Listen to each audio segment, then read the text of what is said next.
Hello, I am Gail Green, the chairwoman of the Hamilton County Republican Party, here with Ken Meyer, one of our state executive committeemen, and we are excited to learn more about what you do, Ken. So I'm going to just get right into it and ask that you introduce yourself and tell the good people of Hamilton County a little bit about your position and how long you've been serving and just tell us about it. Well, let me start off by saying, and thank you, Gail, for doing this. Let me start off by saying that the State Executive Committee is comprised of 66 members, 33 state Senate districts represented by one male and one female. And so my district, District 10, represents part of Chattanooga, but also represents three other counties, Marion, Sequatchie, and Bledsoe. So it overlays on top of the Senate district. So what our job is to set the structure for the Republican Party in Tennessee.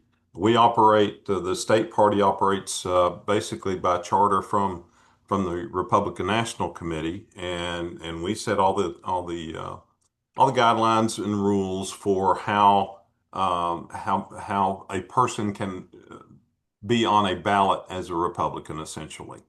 And we've come a long way. I got involved. I've been involved with Republican politics for 40 years. I was a legislator many years ago, and that's a whole nother story. But became part of the state executive committee about 8 years ago. I serve on the bylaws committee so that we're trying to add more structure. And the reason I say that, I want to emphasize this point because we've come such a long way as a party in that when I was first getting involved, for example, Tennessee, the Republicans in Tennessee were in super minority across the state and at the local level, and now we're in super majority, meaning we're at the super majority, meaning two-thirds control in the House and Senate, in the state House and state Senate. And of course, we don't have both Senate seats and the governor's office and constitutional offices. So we're in a position that we've never been into. But as a result of that, we have to add more structure into the process itself because it just requires that. So it's Well, feel free to, as I'll ask the next question. Maybe you can talk a little bit about your history and your service, but tell us about your family and what inspired you to run for office. run for this office or any office. Well, you can talk a little bit about the beginning because like you said, you've been doing this a long time. I had no intention of running for office when I was young. I got involved, I was involved with a family business and got involved with local community affairs, civic organizations, and that kind of thing. And was enticed to become involved with the Young Republicans when a friend of mine wanted to be the chairman of the Young Republicans. So he said he would pay my dues if I would just come to a meeting and vote for him. So so I did That's that. funny.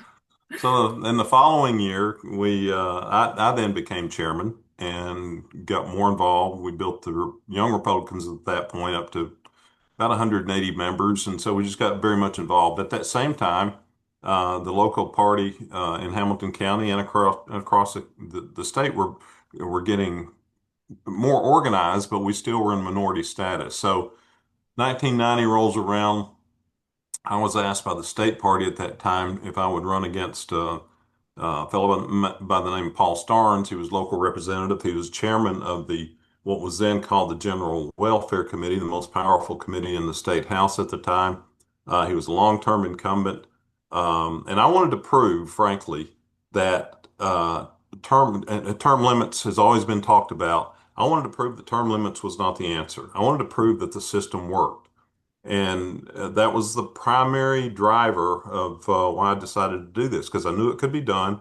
It just required diligence and a lot of focus to make be successful in the campaign, and I was not just me. I mean, we had a lot of people helping.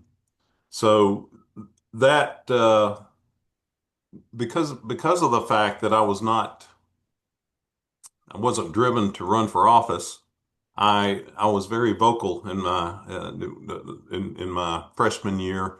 My background, my degrees in economics, I was always arguing and defending the idea of limited government, keep spending down, be smart about how we spend money.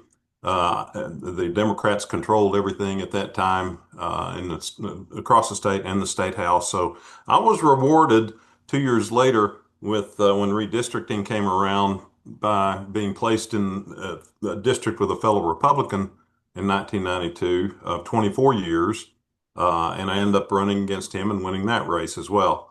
And so I developed a bit of a reputation for defeating long-term incumbents. But it really was just I wanted to prove that term limits is not the answer. That our structure is that the ballot box is our term limit, and we you just have to work hard enough to make it work. And so it's contrary to a lot of people's thought on term limits, thinking that that's the only way to solve the problem. That is not the way to solve the problem, in my opinion. You solve it by just outworking the other guy. And nothing has changed on that, by the way. That's still true. I have heard some very passionate arguments on both sides of that, so I appreciate that perspective.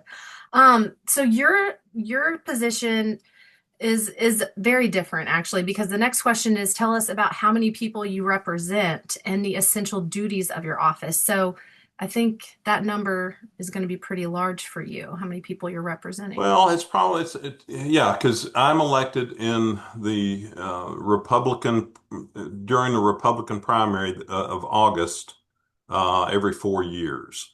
And so in my case, it's part of Hamilton, again, Marion, Sequatchie, and Bledsoe. So there's probably, I don't know, 40 or 50,000 I haven't actually added it up, but it's probably in that ballpark. So, and this is a side question. Is there a possibility that someone in Hamilton County would be running against you, and then Marion County could people in multiple counties I guess all be running at the same time, and Sure, it's just like wherever Todd Gardenhire's Senator Gardenhire's area is, that's the same area that you have.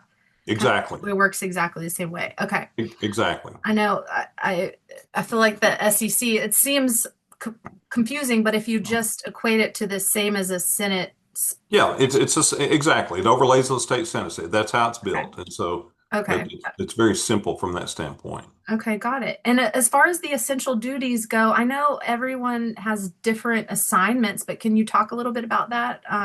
Yes, and we meet as a body 3 times a year, but then we're on subcommittees. I'm on the bylaws subcommittee, so which meets this right now. We're meeting a lot because the requirements are that every 4 years the county parties have to resubmit their bylaws and they have to be approved by the state executive committee through the bylaws committee on which I serve, and so.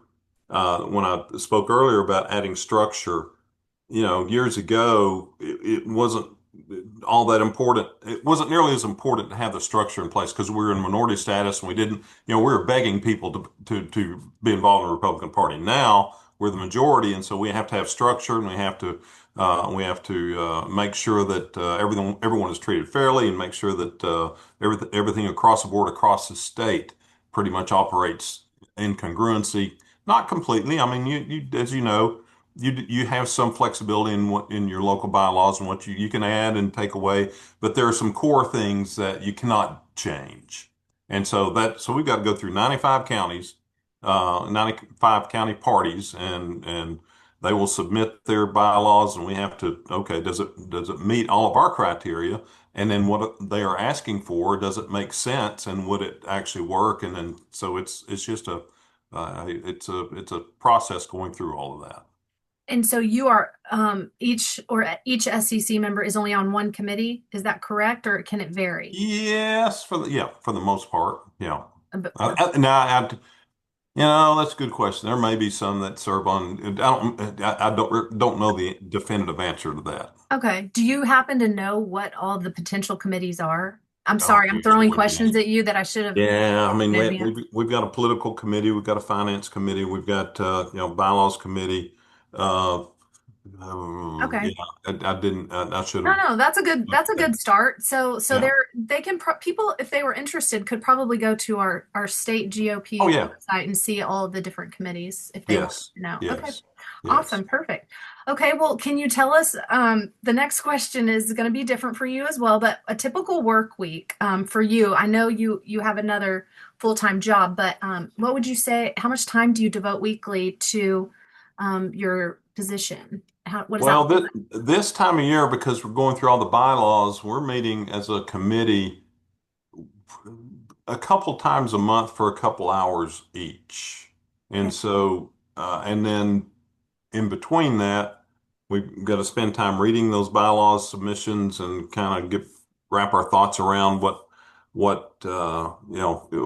might want to tweak or change or whatever, and how we might approach each one. So it takes, I don't know, 8 or 10 hours a week, a month or so. I don't know, something like Okay. that. And then maybe if you have like a CEC meeting for one of your counties mixed in there, that would be, Yes, great. Yeah, great point. So I sit on I sit on the CEC of four different county parties. Hamilton is very you guys are structured and that's a regular thing. But the smaller counties they're not so structured necessarily, and so it's kind of hit or miss in terms of how often they meet, even though they're required to meet in a non-election year every quarter, and the next year, an election year, they're required to meet once a month. But there may just be, there may not be very many people participating just because of the small counties. yeah, that makes sense. Well, what did when you transitioned from your, representative or from your last position into state executive committee, I don't know that you spoke about that, but I was curious what now that you are on the state executive committee, what do you love most about that? And maybe how did that transition go from where you were to where you are now. Well, there was a lot of years in between. So I left the state house in 1994, Okay. ran for Congress. Zach beat me soundly in the primary and went on to serve 16 years. I went back to the private sector, but then in 2000, the state party came to me and asked me to run against Ward Crutchfield, state senator for District 10. Ward had been in office for over 50 years in the state and in the House and Senate, and he was sitting on a rather large war chest. And this is 2000 with the presidential race, and so the state party was concerned that he would use his campaign funds to enhance the presidential hopeful Al Gore at the time, rather than defending himself. So I was asked to run against Ward Crutchfield to force him to defend himself rather than using that money elsewhere, Wow. which I did. Did not win that race, knowing full well I probably wouldn't, just because it was the structure of the district. But after that, our U.S. Senator Fred Thompson, who was a friend, asked me if I would like to go to work for President Bush. So I said, well, yeah, I think that'd be fun. So my wife and I moved to D.C. and I went to work for President Bush, and then we lived in D.C. for about 10 years, and then came back to Chattanooga, and then a little later started getting re-involved and then ran for this position and was fortunate enough to get elected. And the rest is history, as they say. What do you love the most about state executive committee? Do you do it because it sounds like you are someone who just cares about being involved in your civic duty, participating. Is there something specific about it that you just really love? I think it's very important that the structure and to be clear, this this position does not pay anything. There is no compensation. It costs me to be part of it, and I'm glad to do that. But it is very important that we maintain continuity and structure, continuity and philosophy, just up and down the whole stream, because it's easy, particularly people that get involved who may not have been involved, and then all of a sudden the Republican Party is a majority party, and they get involved and they don't really understand the history. The history is very important, because if you don't understand the history and the structure, things can go awry if you don't do things properly. And so I think that I bring to the conversation. I know on the state executive committee. I mean, I'm one of the very few members who have a lot of history or this length of history that can bring a different perspective to a lot of the issues that we discuss. You certainly do. Well, appreciate all of the history and the knowledge that you bring, and I really appreciate your service to the people of Hamilton County and your other counties as well. And I'll end with my last question is when are you up for reelection, and what would you like for the Republican voters in Hamilton County to know about you, Ken? Oh my goodness, I've already touched on most of it. I'm up for re-election next year in 2026. I'll be on the ballot in August, and that's the only election. So we don't, I mean, we don't have primaries or anything like that. It's just simply the Republican vote in the primary. You will see the state executive committee members' offices being voted on. And so I enjoy my service. I enjoy what I bring. I also enjoy the I don't want to say the challenge, but it is a challenge. The evolution of where we are as a party in terms of being a majority, because being a majority brings with it a level of responsibility that you do not have as a minority. And so you have to be more diligent in terms of how we approach things. And that's true, and not just at CEC or SEC, but that's true in the legislature as well. You've got to really pay more attention. Being in the minority when I served, it was we didn't have to be quite as diligent because we knew we weren't going to get anything done, anything accomplished as a minority anyway. So we could kind of not dig into the facts quite as much as we are required to do now. Okay. All right. Well, that's really helpful. And I'm grateful for your time, grateful for your service and allowing people in Hamilton County to get to know you a little bit better. And this is our state executive committeeman, Ken Meyer, for Senatorial District 10. Did I say that correctly? That is correct. Okay. Thank you much. Thank you All so right. much, Ken. Have a wonderful day. Thanks, Gail. You too. Bye bye. Bye.